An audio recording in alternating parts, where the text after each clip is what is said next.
নমস্কাৰ বন্ধুসকল, আসাম কেৰেলাই আপোনাক স্বাগতম জনাইছো। অসম লোকসেৱা আয়োগে অৰ্থাৎ আসাম পাব্লিক সাৰ্ভিস কমিশনে এটা নোটিছ ৰিলিজ কৰিছে, য'ত তেওঁলোকে জুনিয়ৰ ইঞ্জিনিয়াৰ পদৰ বাবে নথিপত্ৰ পৰীক্ষণ মানে ডকুমেণ্ট ভেৰিফিকেশ্যনৰ তাৰিখটো ঘোষণা কৰিছে। আপোনালোকৰ কি ডকুমেণ্টছ লৈ যাব লাগে আৰু ক'ত যাব লাগিব, এই গোটেইখিনি টপিক আমি আজি কভাৰ কৰিম। তো বলা ষ্টাৰ্ট কৰোঁ। জুনিয়ৰ ইঞ্জিনিয়াৰ পদৰ বাবে নথিপত্ৰ পৰীক্ষণৰ তাৰিখটো 30 এপ্ৰিল 2025ত ঘোষণা কৰিছে আৰু ৰিপৰ্টিং টাইম দিছে 10টা বজাত আপোনালোকে তাত উপস্থিত হ'লে হ'ব।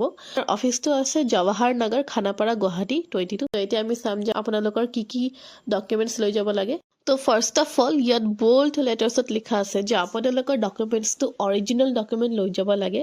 তাৰ লগতে আপোনাৰ সেল্ফ এটেষ্টেড ফটোকপিও লৈ যাব লাগিব আৰু ক্ৰনলজিকেল অৰ্ডাৰত ল'ব লাগিব। মানে ইয়াত যেনেকৈ 1 to 10 দিয়া আছে আপোনালোকৰ এইটো সেম ৰেকৰ্ডত লৈ যাব লাগে। তো প্ৰথমতে আপোনাৰ বয়সৰ প্ৰমাণৰ কাৰণে আপোনাৰ HSLC বা HSৰ এডমিট বা মাৰ্কশ্বিট পাছ চাৰ্টিফিকেট কিবা এটা ল'লে হ'ব। তাৰপিছত এইটোতো কম্পালচৰি যে আপোনাৰ HSLC marksheet and pass certificate দুটা ল'ব লাগে, মানে ক্লাছ 10ৰ মাৰ্কশ্বিট এণ্ড পাছ চাৰ্টিফিকেট।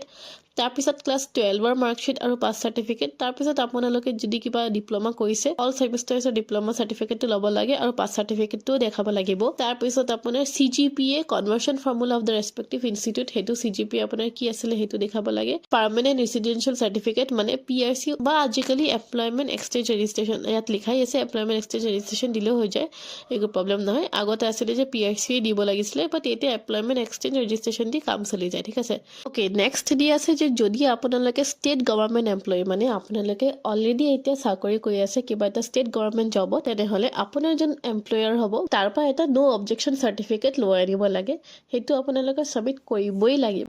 8 নম্বৰত আপোনাৰ দি আছে কাষ্ট বা আপডেটেড PWBD চাৰ্টিফিকেট। যদি আপোনালোকে এপ্লিকেবল হয়, মানে যদি আপোনালোকে কাষ্টত সোমাই আছে, আপোনালোকে যদি OBC হয় তেনেহ'লে আপোনাৰ OBC চাৰ্টিফিকেট, যদি আপোনালোকে SC হয় তেনেহ'লে SC চাৰ্টিফিকেট লৈ আনিব লাগে। তাৰপিছত আপোনাৰ আছে যে BPL কেণ্ডিডেট, বিল' পভাৰ্টি লাইনত যদি আপোনালোকৰ BPL কাৰ্ড আছে তেনেহ'লে তাত আপোনাৰ নামটো ৰিফ্লেক্ট কৰিব লাগে, মানে BPL কাৰ্ডত আপোনাৰ নাম থাকিব লাগিব, অৰিজিনেল BPL কাৰ্ডটো আনিব লাগিব।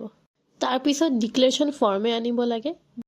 NE এডমিশ্যন চাৰ্টিফিকেট, যিটো আপোনালোকে স্ক্ৰিনিং টেষ্টৰ টাইমত চাগে ডাউনলোড কৰিছিলে, সেইটো আনিব লাগে। আৰু বাকী আপোনালোকৰ যদি কিবা ডিপ্ল'মা থাকে বা কিবা এটা কোৱালিফিকেশ্যন থাকে যিটো আপোনাৰ মানে ৰিলেভেণ্ট হয়, তো সেইটো আপুনি ডকুমেণ্টছটো লৈ আনিব পাৰে। নেক্সট আপোনাৰ আইডেণ্টিটি প্ৰুফৰ কাৰণে যিকোনো এটা আনিলেই হ'ব, লাইক পেন কাৰ্ড বা ড্ৰাইভিং লাইচেঞ্চ বা পাছপৰ্ট বা ভোটাৰ ID বা আধাৰ কাৰ্ড, কিবা ID যদি আপোনালোকে গভৰ্ণমেণ্ট ডিপাৰ্টমেণ্টৰ পৰা ইছ্যু কৰিছে সেইটো আনিলেও হ'ব। আপোনালোকে এটা কথা মনত ৰাখিবা, যিহেতু 30 এপ্ৰিল আপোনালোকক ডেট দিছে, সেইটো ডেটতে আপোনালোকৰ ডকুমেণ্ট ভেৰিফিকেশ্যন হ'ব। লাইক আপুনি সেইটো আকৌ পষ্টপ'ন বা কিবা এটা লেটাৰ দি কিনে আপুনি সেইটো পষ্টপ'ন কৰিব নোৱাৰে, বিকজ এইটো এটা গভৰ্ণমেণ্ট অফিচিয়েলৰ পৰা এটাই ডকুমেণ্ট ভেৰিফিকেশ্যনৰ ডেট ওলায় আৰু সেইটো দিনতেই আপোনাৰ যাব লাগিব। কিবা হওক প্ৰব্লেম, আপোনাৰ সেইটো এটেণ্ড কৰিবই লাগিব।